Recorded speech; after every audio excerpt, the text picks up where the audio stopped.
I'm Sarah Wilson and you're listening to the Roots and All podcast. I'm here to help you get growing. Join me as I explore everything plant related both indoors and out and provide the information you need to create your perfect green environment. Hello and welcome to this week's episode. This week's guest is Fergus Garrett, head gardener at Great Dixter, an historic house and garden in East Sussex. I'm extremely grateful that Fergus agreed to come on the podcast, and I'm delighted that we all have the opportunity to share in his enthusiasm for Great Dixter and for everything that makes it the truly special place it is. Over the past 4 or so years, experts from many fields have come together to record the biodiversity of the site, and the results have been fascinating. I began by asking Fergus what had prompted him to commission a biodiversity audit. Well, it's a strange thing, really. For years we knew that we were rich in wildlife at Dixter because we always used to celebrate seeing those glorious great crested newts and then see the odd woodpecker here and there and so on. And I used to always come home because Amanda, my wife, an ecologist really, and I used to say to her, I've seen such and such and I've seen such and such, and she always used to say, that's all very well, darling, but you should really look at the whole picture. Dixter's a special place, and I bet you have got really good wildlife there, but you want to look at the whole thing so that you get a good baseline study. And not being in her world, I sort of took a degree of notice of this, but really ignored it, to be honest, and so didn't really do anything about it. And then just in dribs and drabs, we started doing, the bee people came to look at bumblebees. We had moth surveys done by a wonderful man called Tony Harmon.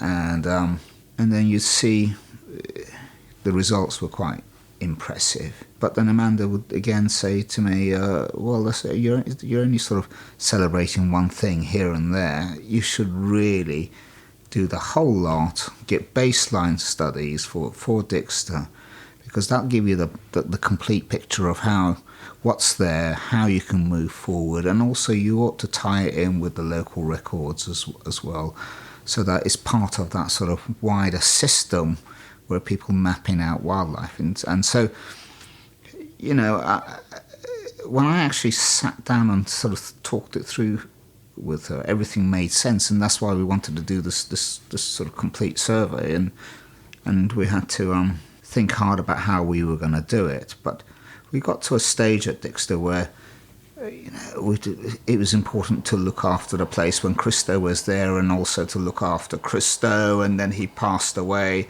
and then we had to save the place, because he only owned 40% of it, so we had to buy the other 60% with the charitable trust, and then find our footing to make sure that we were heading in the right direction, and that we weren't going to either be over-commercialised or abuse the place in any way, and we put all our energies into the sort of the welfare of the place, but also the welfare of the people in it, and also then into education and so on. And we started to make sure that we were sort of completing that sort of way forward until I thought, well, actually, what's the next thing after this?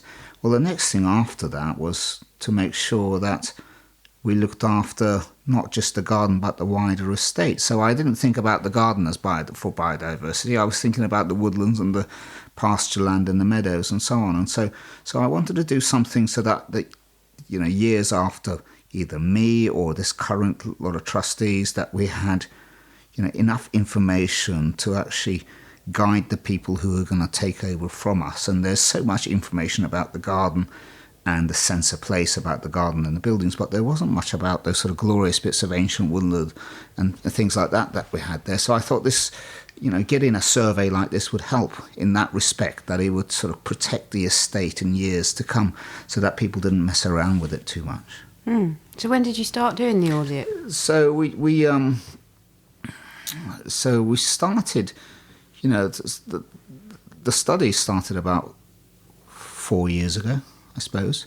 This way of starting about 4 years ago, but we couldn't really do the whole lot until we got some funding behind it, and that's why the Heritage Lottery Fund was so brilliant. And as well as that, the Hartnetts and the Richardsons, who are sort of friends of Dixter, that all wanted to support this as well. So we bunged all that in together so that we could get a really comprehensive study done, not just picking out butterflies and not just picking out moths and bees, and the fancy things, but looking at everything from lichen to mosses, and also looking at the archaeology of the land, because the historic land use of it does affect what's there. The management of the land affects what's got the resulting biodiversity. So we wanted to get a whole picture of it. And so initially we were thinking about doing the woodlands and the pasture land, but we thought we'd just, because it's all one estate, just look at the whole bit, everything in together. And so, excited about this, I first of all approached a few groups and asked them if they would come, just to see, just to sort of test the water a bit. And it's surprising that a few of them didn't want to come into a garden because they felt that the results in a garden would be, wouldn't be very exciting. And in fact, one of them said, well, actually, we've done enough gardens and we find on the whole that they're sterile. So we're not so much interested in gardens. And I thought, well, actually, they don't realise how rich Dixter is. And so I tricked them by saying, well, and this was the British Arachnological Society, who are a wonderful group actually, and we're all members of them at Dixter. I'm starting to make more and more students the members, and Dixter's a member of it as well. So it's a sort of organisation that looks like spiders in the United Kingdom. And so I said to them, why don't you have your annual general meeting here? You can use the building, and we'll give you drink and food. And so you can just have the whole place to yourself. And so they came, and at lunchtime they went out to look at a compost heap and found a really lovely range of spiders there. And they found an interesting jumping spider on a fence outside the horse pond. And they found another spider that I think hadn't been spotted since 1903. And so from there, because they found so many species, they suddenly became interested and said, well, do you mind if we come back and survey again? And so invited their friends to come. And so from there it just sort of ballooned out, and suddenly there was a great deal of interest. But again, we need to contain it and do it all together so that this report came out of it, so that we went forward in the right way. And I suppose what I mean by went forward in the right way is that we got all the information into one point, and got somebody to look at all the information and come up with a management plan for the whole estate and the garden, so that in terms of biodiversity, we do the right things for it. And now the right things for it may be targeting certain species that are relatively rare in the area, whether that be the longhorn bee or something else, or whether we try and manage the place in such a way that we increase the biodiversity, you see, or do both of those things. So it just meant that we had the information so that we could plan for the future in the right way and do the right thing for the estate. So were they surprised, apart from the people who came to look at the spiders, were most people who came to survey the site surprised actually by the biodiversity there? Yes, they were really surprised. I mean, it's not surprising because the estate has been managed in a similar way for all those years. So you've got those glorious ancient woodlands and so on, and the long grass beyond it, and also, those fantastic rich meadows that are in Dixter, the garden itself. But I think what they were really surprised by was that here we are as a intensive, highly ornamental garden that doesn't garden for biodiversity. We garden for flowers. We flower because we were open from April to October. We have this long season of display. Some of it is dug up and replanted again. Some of it is multi-layered. Some of it is shrubs and trees and so on.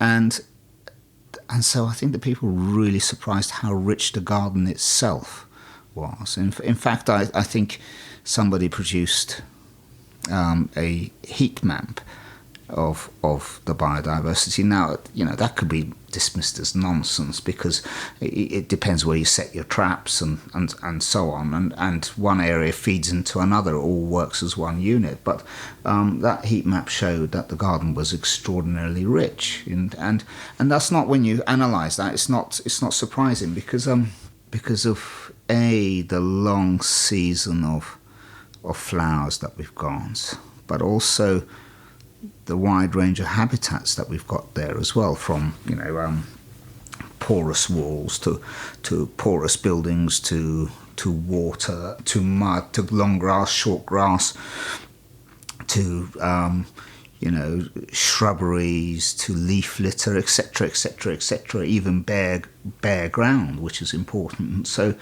it just all adds up to a sort of a wonderful habitat.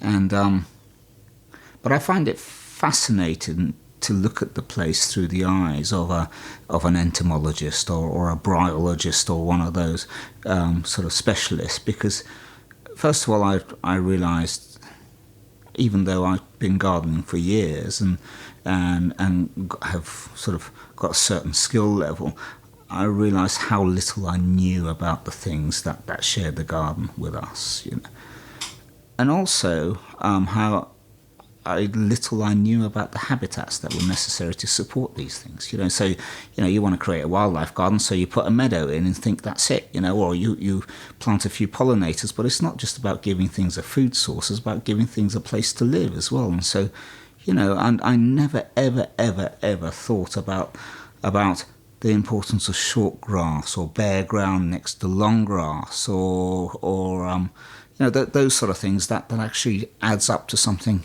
extraordinary. So I found that fascinating. And how did the ornamental areas compare to the wilder areas? Did they look at that?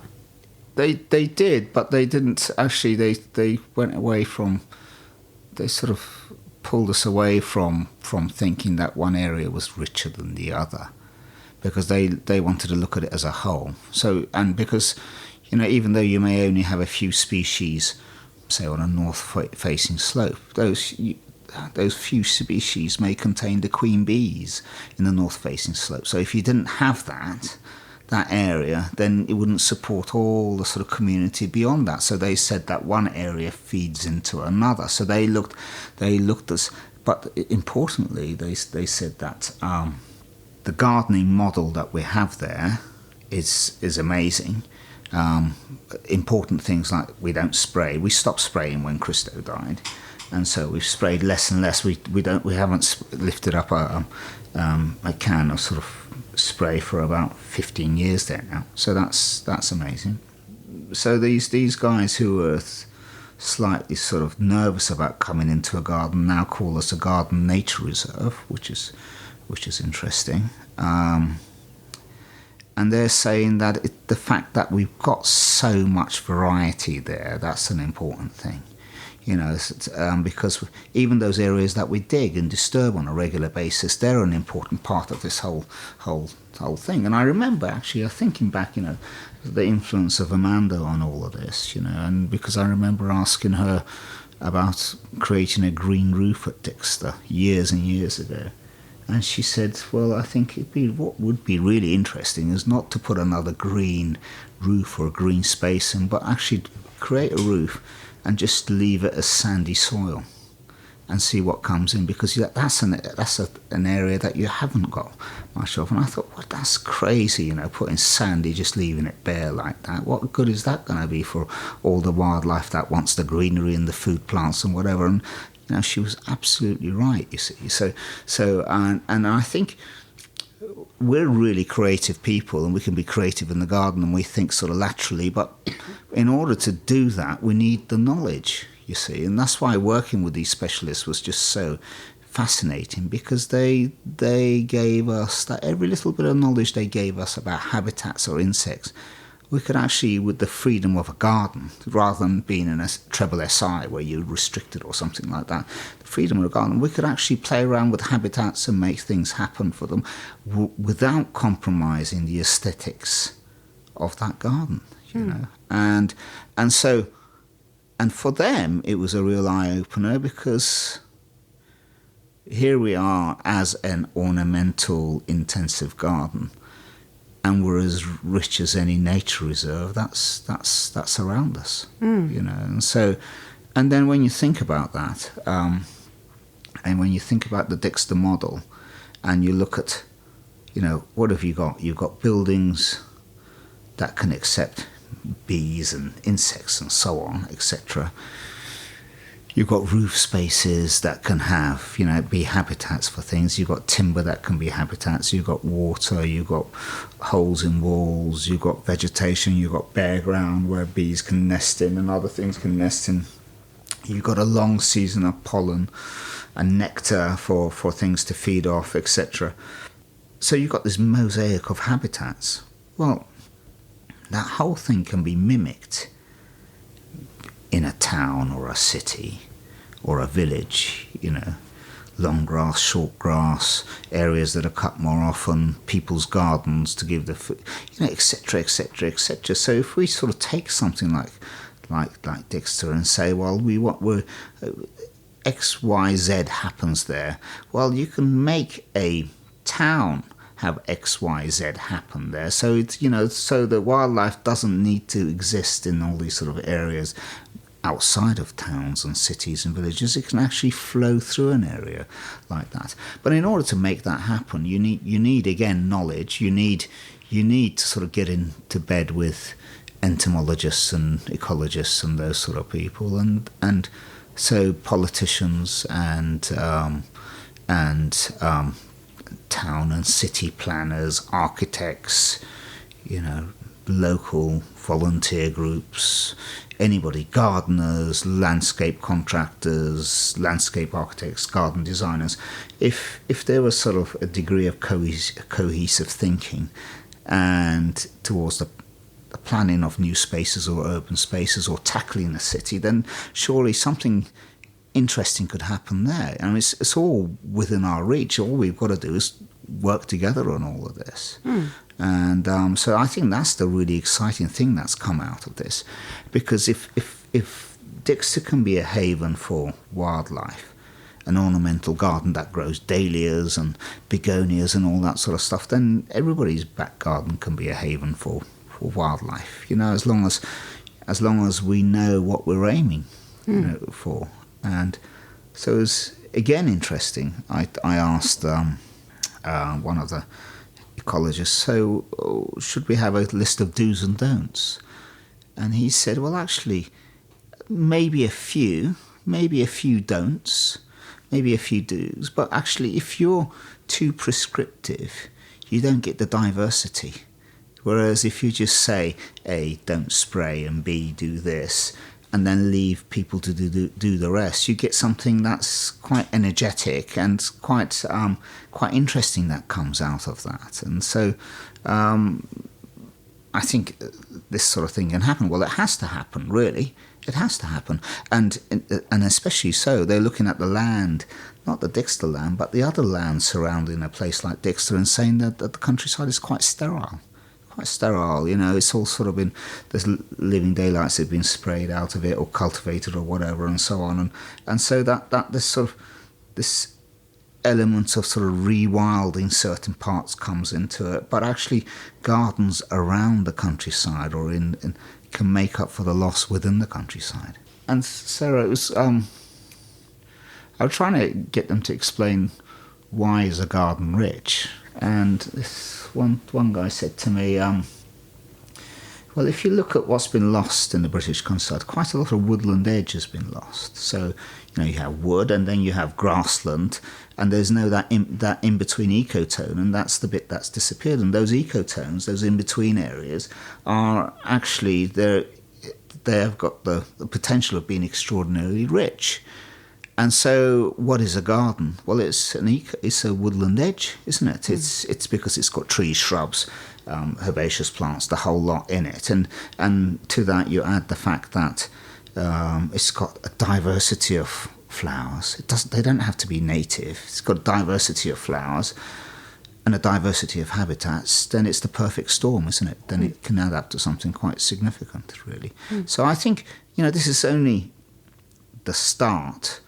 The more people get hold of this, something quite exciting could happen. But it has to happen in a sort of semi-cohesive way for it to all to add up and knit up and work together. And how could gardeners and garden designers, landscape architects, those kind of people, how could they reach out to people like entomologists and work with them? Can you see that happening easily? Do you think there's the will to interact? Well, it's interesting because I think just gardeners. I mean, gardeners have thought about wildlife gardens as being a potential mess, and entomologists and ecologists have thought of gardens as being sterile, alien landscapes. Okay, so those sort of barriers have got to be broken down first of all. But I think, of course, it can happen. It can happen through large organisations like the National Trust and the RHS and those sort of things. It can happen through botanic gardens. It can happen through private gardens like Dixter. It can happen through the Historic Houses Association. It can happen through all those bodies. But as well as that, it can happen when a village, say, wants to do something for biodiversity. Now, when they want to do something for biodiversity, they immediately think, well, we're going to let a woodland, a roadside verge grow. But it's not just about that roadside verge, is it? It's about the whole village and what happens. So they could actually commission a quick audit on the whole village. And that audit would take in what the records show for the locality. They'd look at the habitats of the village. They look at long grass, short grass, meadow areas, etc., all of that. They look at potential sort of water habitats and building habitats, all of that, and then come up with X, Y, and Z to say, this is what you need more of, or this is what you've got plenty of, but you've only got it on one side of the village. You need to take it through the other side of the village because then it can join up with the meadow that you've got at the far end of the village that then continues. So that's a nice... So you need that specialist, that person to have that overview and join it together. Yeah, not to the extent to say you've got to grow this flower, this flower, this flower in your garden. But just that sort of general overview to say the gardens are one thing, try and cut down on spraying, you haven't got enough scrub running through the village, so allow certain areas to be scrub, and they don't need to be prominent areas, they can be areas that are hidden away, but they'll form just to link all that stuff together. And I think, so of course it becomes impractical if one gardener with a small back garden employs an entomologist or ecologist to come and do an audit on that garden. That's fine, great on that, but actually it needs to work on, everything needs to add up, so it doesn't just want to be one garden, it wants to be 20 gardens. Better still, it wants to be the whole village, taking in everything. So, for instance, there are local villages to us that are looking at, their conservation bodies are looking at exactly this happening in a cohesive way. And so in the same way, then if there's any building that's going to be made in that village, then they can put pressure on the builders that are doing the new builds to do the necessary in order for them to get the planning permission and so on. And so I think things will start changing as long as people start thinking this way.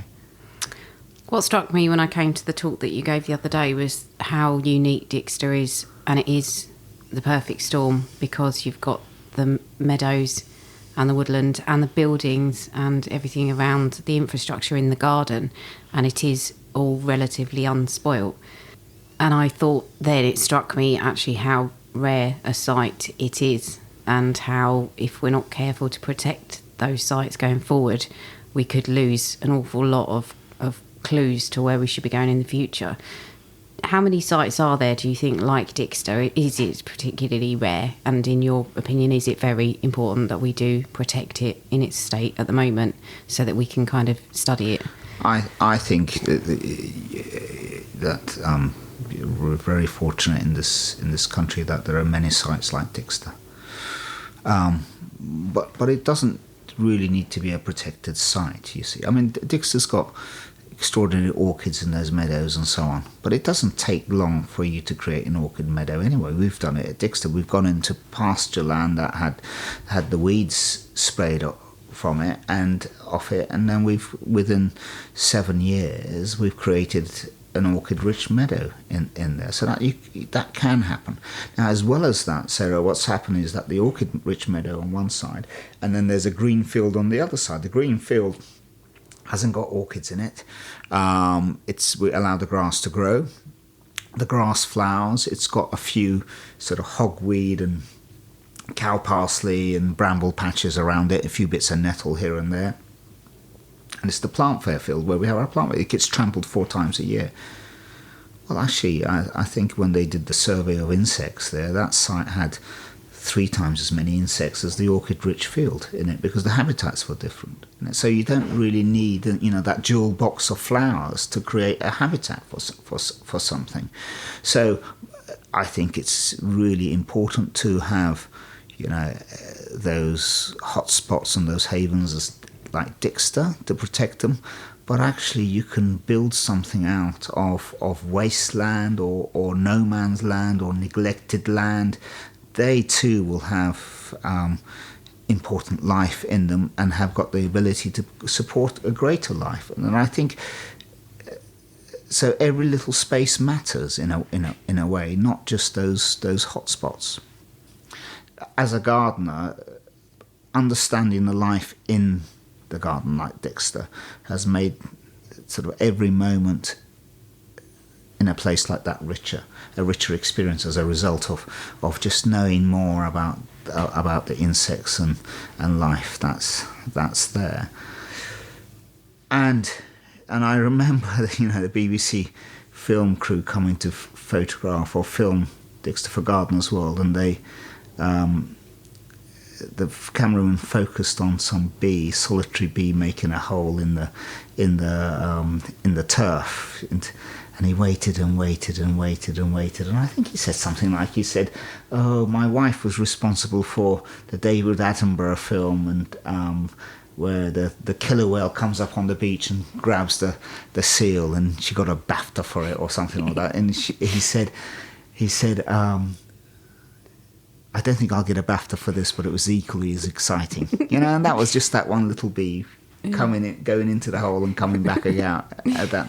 So there's just extraordinary, exciting life around us. We just got to sort of open our eyes to it, really. And I think in the way that we choose what we eat, how we travel. How we go about our daily lives, how we look after our spaces, whether they're our own spaces or the wildish land around us, that we've got to start thinking about all of this stuff really seriously now before it's too late. So I'll just say a heartfelt thank you to Fergus for taking part in the interview. Wherever you are in the world, if you can, put Great Dixter on your bucket list and see the magic for yourself. Thanks for listening, and I will catch you all next Tuesday. You can download or listen to the podcast direct from the website www.rootsandall.co.uk, where you'll also find my blog and a sign-up form for the newsletter, which gives you a weekly roundup of content, plus the inside scoop on things like upcoming guests. Or you can subscribe wherever you normally get your podcasts. Email me with comments and feedback at podcast@rootsandall.co.uk.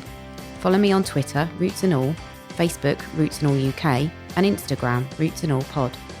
But please also check out my Patreon, where you can make a one-off donation or take out a monthly subscription to help support my work, because if you like what I do, please help me to continue doing it. Even if you make a one-off donation of £1, trust me, it all helps, and I will be immensely grateful. So please go to Patreon and search for Roots and All.